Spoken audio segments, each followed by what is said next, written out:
As we get closer to the start of school, students take a stand against gun violence. And the emotional story of a man and his beloved car reunited. News 3 at 10 starts now. This is News 3 at 10. Thanks for watching News 3 at 10. I'm Keely Arthur. Students around the nation are marching today to protest the NRA. In Madison, student activists took to the steps of the Capitol. They were joined by a Parkland shooting survivor, and News 3 reporter Adam Duxter has that story. As students from around the nation march for gun reform, students in Madison are joining in. Some of these kids aren't old enough to vote, but still want to make sure their voices are heard. We're marching today not only for gun control and campaign finance reform, but to show that young people are getting involved and that we are demanding politics represent not only the old people, but us too. The students say some people misunderstand what they're about. We're not fighting against the Second Amendment, and I want that to be totally clear.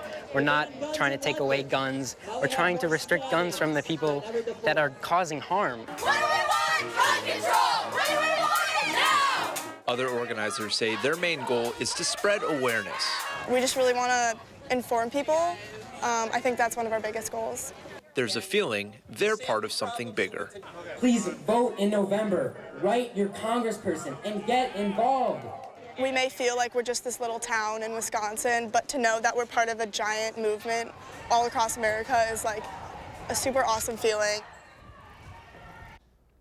At the march today, voter registration volunteers, students say that voting is important to their cause. Well, earlier this week, we reached out to members of the Wisconsin chapter of the National Constitutional Coalition of Patriotic Americans, or NCCPA, a pro-Second Amendment group. They say they're willing to listen to the other side if the protesters listen to them. If you haven't been raised around guns, if you don't know a lot about guns, it's a really scary thing. And so I'm hoping that these tables will bring people, will make people comfortable enough to come up to us and ask questions. We're about, a law-based America and an America that's based on the principles that we were founded on, the Constitution. So we're not these just rowdy rednecks drinking beers and shooting guns. We're your family. The NCCPA is holding their own rally next Saturday. In Rock County tonight, Janesville police are still looking for a man who broke into the Humane Society of Southern Wisconsin in Janesville Thursday morning. A staff member came in about 7:30 to find broken glass. The suspect took cash from drawers from the nonprofit. All of them were empty. However, an iPhone was stolen. With an increase in crime in Fitchburg, police there are trying to connect with the community. Officers held a crime prevention picnic at McKee Farms Park this afternoon to meet with community members. It's the Fitchburg Police Department's version of National Night Out, a similar event that typically happens in early August across the country. We really want to just be able to talk openly, honestly about absolutely everything we do. We want the kids to know that we're not bad people. Other area organizations were also on hand today to talk with people about how they can help. Let's turn it over to Gary Canalti, who is in with your first alert forecast. Hi, Gary. Hi, Keely. It's a warm and muggy day today across southern Wisconsin. Tomorrow should be a repeat of today, but we will see some thunderstorms by tomorrow night, and that should eventually break the heat. Now, this evening, we've had a few light showers move through southern Wisconsin, a couple of thunderstorms up in central parts of the state. Those showers are moving out, and they really haven't affected temperatures very much. All they've done is just make the air a little more humid. It was humid enough this morning to start low temperatures off in the mid-60s to around 70 degrees here in Madison. The coolest we got was 70 degrees. High temperatures today were warmest in the southeastern part of the state where there was a little more sunshine. Milwaukee hit 94. It was 97 for the high temperature in Kenosha. Even Sheboygan hit 90 degrees while Madison topped out at 87. Current temperatures are in the 70s to the lower 80s. Madison has one of the warmer temperatures around at 81. Milwaukee's still at 83. Look at the dew point temperatures. Upper 60s to the lower 70s. You put those together and it still feels like 83 in Madison and 85 in Milwaukee. By tomorrow morning, look for partly cloudy skies, a slight chance of a shower or thunderstorm overnight. Low temperatures dropping to around 70. Tomorrow, look for a high of 88 with the heat index from 90 to 95. Could see some thunderstorms by late tomorrow afternoon, more likely tomorrow night. That will break the heat. That's your first alert forecast. Thanks, Gary. Dane County Sheriff's deputies are investigating after a fire this morning caused hundreds of thousands of dollars in damage. Deputies say a shed at the 2800 block of County Highway MN caught on fire around 1:30 this morning. Neighbors told firefighters they heard an explosion before the fire started. No one was injured in the fire, but it did cause about $200,000 worth of damage to a bobcat, a boat, and 2 motorcycles. Between 60 and 80 homes in Sun Prairie were evacuated on Friday night after the smell of natural gas was reported in the area. The call came in around 8:30 last night after a gas leak was reported near the intersection of Main Street and Whitetail in Sun Prairie. Sun Prairie officials said this is something they weren't going to take chances with and evacuated homes within a half a mile of the area to the Sun Prairie High School. Obviously, with our recent incident, we're very concerned when situations like this happen, and so are our residents. I was thinking my house could probably go on fire, so I was worrying I need to take lots of stuff. Around midnight, families were given the all clear to go back home. A We Energy spokesperson tells News 3 the smell of gas came from a piece of machinery in a nearby gate station that was leaking natural gas. She said We Energies is working to repair the piece of equipment as quickly as possible. A Middleton business is joining in the effort to support victims of last month's Sun Prairie explosion. Middleton Jewelers is bringing in flavored ice on this hot day for customers who are looking to buy a different kind of ice. 50% of 3 custom pieces the business is selling is going to the Sun Prairie Relief Fund. The owners of the business say that helping the Sun Prairie community fits into their mission. We've always been a big believer in what, the more you give, the more you get, and it's, whether it's blessings or whatever it is, it's, we're very just, that's how we built our business, and so we just continue to do that, and we've been very fortunate. $600 of every custom piece of jewelry ordered will go to the fund if it's ordered by next Saturday. First Lady Melania Trump appears to be trying to calm down the Twitter war between her husband and LeBron James. Her spokesperson released a statement saying the First Lady would be willing to visit the new school James opened in Ohio. Weijia Jiang explains what prompted President Trump's latest outburst. I'm truly excited. NBA star LeBron James appeared on CNN this week to talk about opening a new school for disadvantaged youth in his hometown of Akron, Ohio. But the conversation quickly turned to President Trump. He's dividing us, and what I noticed over the last few months, that he's kind of used sport to kind of divide us, and that's something that I can't relate to. The president responded on Twitter last night, writing LeBron James was just interviewed by the dumbest man on television, Don Lemon. He made LeBron look smart, which isn't easy to do. Adding to the drama, today the president traveled to campaign for a GOP congressional candidate in James's home state of Ohio. Governor John Kasich chimed in. Rather than criticizing King James, we should be celebrating him for his charity work and efforts to help kids. In a statement, a spokeswoman for First Lady Melania Trump said it looks like LeBron James is working to do good things on behalf of our next generation, and that Mrs. Trump would be open to visiting James's school. Wouldn't you love to see one of these NFL owners, when somebody disrespects our flag, to say, get that son of a bitch off the field? The president has tackled other professional athletes and teams in the ongoing battle over kneeling during the national anthem. In June, he disinvited Super Bowl champions, the Philadelphia Eagles, to the White House. James weighed in at the time while playing in the NBA Finals. I know no matter who wins this series, no one wants to invite anyways. Coming up next on News 3 at 10, it's National Mustard Day, and Middleton is the right place to celebrate. We'll take you there next on News 3 at 10.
Welcome back. An area man doesn't like watching his grandpa's failing health slow him down, so he's been planning a surprise to pick him back up. Our Madeline O'Neill is back from Rock County to tell us about that big reveal.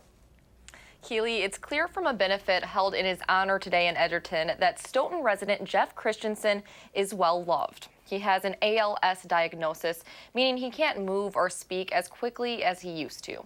But after a surprise from his family, he's not slowing down. He's a fun guy. For someone as quick-witted as Jeff Christensen, Always funny, making people laugh. it's hard to watch him get slowed down by a condition like ALS. Some things, are okay, other things aren't. His speech is very slow, which he hates the worst of anything because he's a prankster. Jeff is also a fast driver. I knew this car meant a lot to him. At one time so fast, he had to pump the brakes. He put it away when he was younger because he got too wild with it. This 1976 Pontiac Trans Am has sat still for decades. He's talked about it a lot. Last registered in 1986. Just the crazy stuff he used to do in it. Well, that's until Jeff's grandson, Cord Wardell, had a wild idea. Just popped in my head. I don't know why. On July 1st, he and his stepdad began fixing up the beloved car. We had it fired up the first day we got it back. It's just unreal. And from there, it was full speed ahead. It was a real miracle. 5 weeks of work later, at a benefit in his honor, the ride Jeff thought only lived in his past pulled up right in front of him. What did you do? Huh? That is awesome. I can't even talk. Is it everything that you remember it to be? Oh, yeah. Oh, wow. He says he's happy just sitting in his pride and joy. It took all I had not to cry. I'm overwhelmed. I'm thankful. But that's not all he'll be doing. Unbelievable. Not a perpetual grin on your face, honey. I do.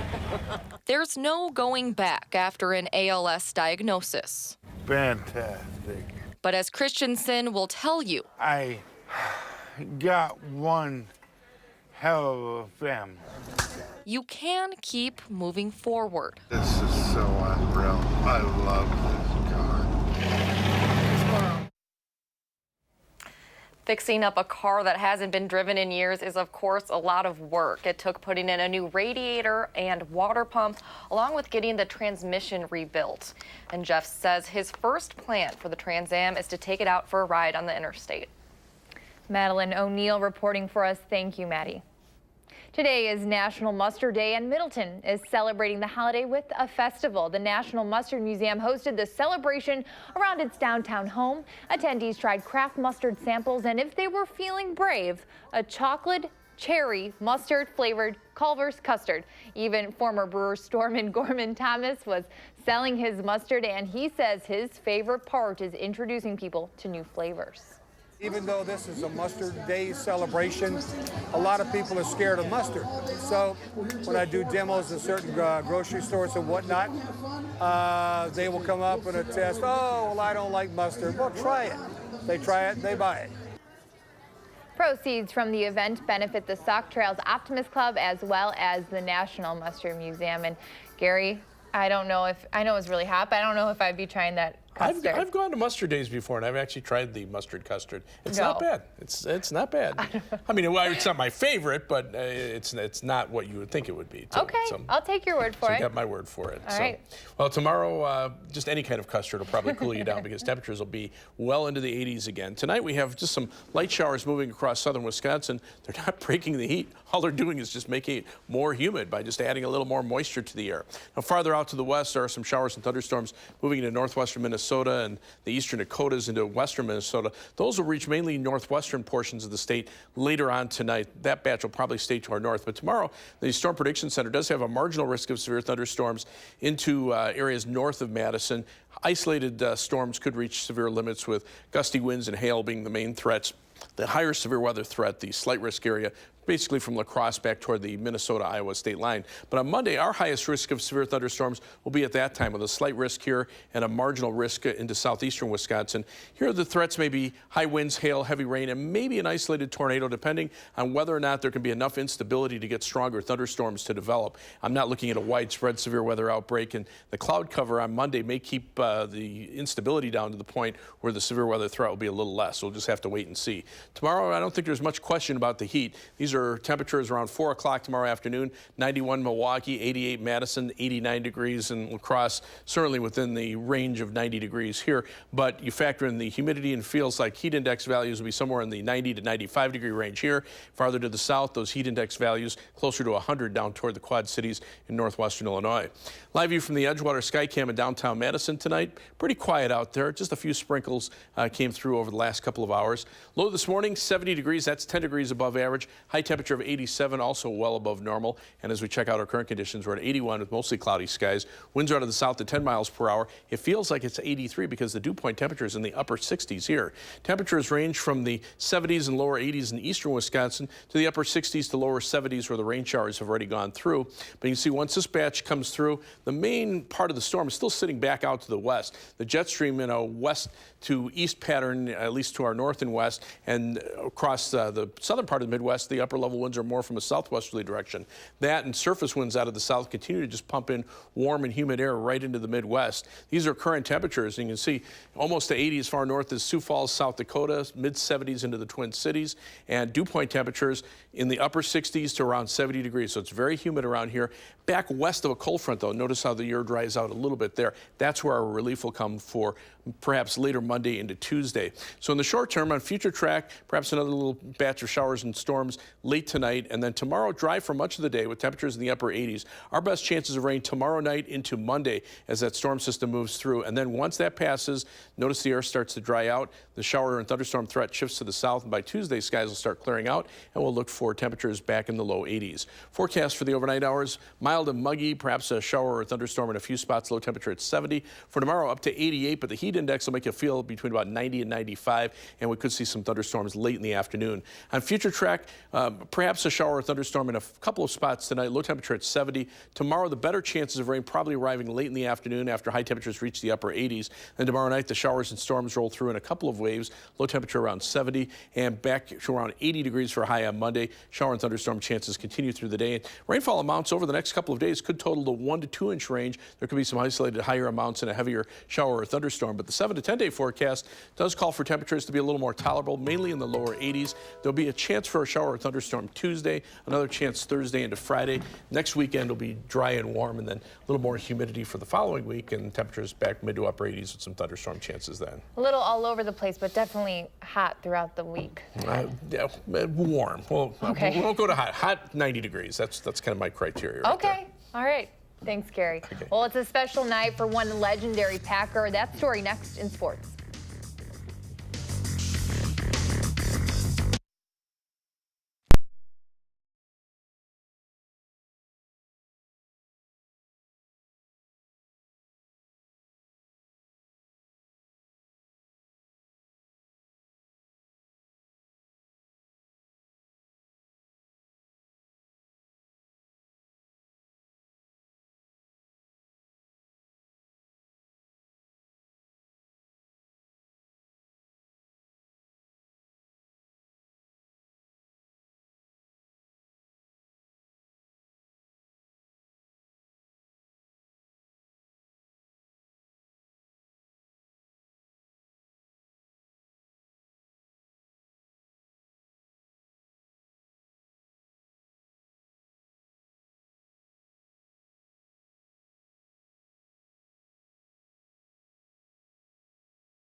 Well, the wait is finally over for Jerry Kramer. After 45 years, patience has finally paid off for the 82-year-old offensive guard. A two-time Super Bowl champion, three-time NFL champion, five-time first-team All-Pro guy honored tonight, unveiling his gold bust with his daughter Alicia, who spearheaded the campaign to get her dad into the Hall of Fame. Now, Kramer talked about his journey to the NFL, starting from his high school career in Idaho, where he said he wanted to play fullback, but was going to end up sitting on the bench, so he went with guard. All the way to his playing days for Vince Lombardi, who he quoted in his speech. Success in life is not so much a matter of chance as it is a matter of choice. We choose to do the right thing, and we choose not to do the right thing. So a great deal in life is a matter of choice. Coach Lombardi, to sum it all up, after the game is over, stadium lights are out, parking lot's empty, you're back in the quiet of your room, championship ring is on the dresser. The only thing left at this time is for you to lead a life of quality and excellence and make this old world a little bit better place because you were in it. Great speech. Highly recommend that you go online and watch the whole thing, by the way. Meanwhile, back at Lambeau, family night for the Packers. Mike Daniels among the players that did not dress tonight. Aaron Jones, and Brian Bulaga also sitting out tonight as well. Quarterback drills to start there. You saw rookie Tim Boyle out of Eastern Kentucky that hit the net there. Later, Brett Hundley passing to another rookie, Equinemius St. Brown out of Notre Dame in a one-on-one drill. Aaron Rodgers getting some snaps in two, passing to Devontae Adams there, who led the team in receiving yards last season. But there were some injuries tonight. David Bakhtiari was carted off of the field. No word yet on how he is doing. Now, the Packers had quite a few injuries during the first week or so of camp. Now, the Badgers are in day 3 of fall camp. Xander Neville overextending his leg and left practice early, but he did come back and walked around and appeared to be okay. Chris Orr taking reps for TJ Edwards today too as well, who had an ice pack on his right hamstring, but he also appeared to be fine. Running back Tywan Deal looking healthy this season after suffering injuries throughout his career. He and Chris James will be in the mix for backing up Jonathan Taylor and will bring a level of maturity to the backfield and special teams. Well, even with all that travel and everything yesterday, the Brewers not faltering at all after winning in a walk-off last night. The team hitting it big again tonight. Starting in the first inning with Ryan Braun, lines one through the gap in left. Christian Yelich, he will round the bases to come on home, 1-0 Brewers. Next up, Travis Shaw, bases loaded. That one is gone. Grand slam, Shaw's 21st home run of the season, 5-0 Brewers at this point. They win tonight, 8-4 the final score. Day game for the Padres and Cubs at Wrigley were scoreless until the second. Kyle Schwarber slamming that ball out of there to right field off of Walker Lockett. Cubs up first, 1-0. 5 batters later, Anthony Rizzo at the plate. He hit a solo homer last night. Today, he's got a little extra help there. 2-run home run, and the Cubs win 5-4. They will go for the series win tomorrow. Finally tonight, some Northwoods League action from last night in Kenosha. Kingfish batter Devin Ortiz hitting that one out of there. Check out the effort, though, from Wisconsin Woodchuck left fielder Peyton Nelson. Goes up and over the fence in the picnic area. He's got it. Yep, everyone's like, he's got it. Robbing Nelson of a home run. He's not too happy about it, but hey, the effort was there. That was good. It was awesome. But also, I want to say Jerry Kramer tonight, it was a long time coming. He really waited a really long time to get into the Hall of Fame. I know a lot of Packers fans are very happy for him. Again, if you have not seen this speech yet, I highly recommend you go online and watch it. It was very good. It was really, really good. You have me sold. I'm going to go watch it. No, definitely go watch it. It's a good life lesson thing. Thanks, Melissa. We'll be right back.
Welcome back. Some warm weather ahead. Yeah, temperatures perhaps close to 90 tomorrow, depending on how much sunshine we get. Tonight, just a few light showers moving through, just adding the humidity, making it a little more sticky out there. But tomorrow, look for a high of 88 degrees with some thunderstorm chances, especially late in the afternoon into tomorrow night. Then Monday, scattered showers and thunderstorms, keeping high temperatures down to around 20. Or around 80. I wish it was around 20. Then you can see temperatures mainly in the lower 80s through much of next week, a little warmer toward next weekend, and then a little more humidity a little bit after that, too. 20, 80. No, I'm 20 always degrees picking for a really 80. long time. No, 20 degrees for a really long time. Don't ever say that to me again. Thanks for watching. See you tomorrow. Download the new Channel 3000 app and get alerted on your mobile device the minute news breaks. Wherever you go, be the first to know with Channel 3000.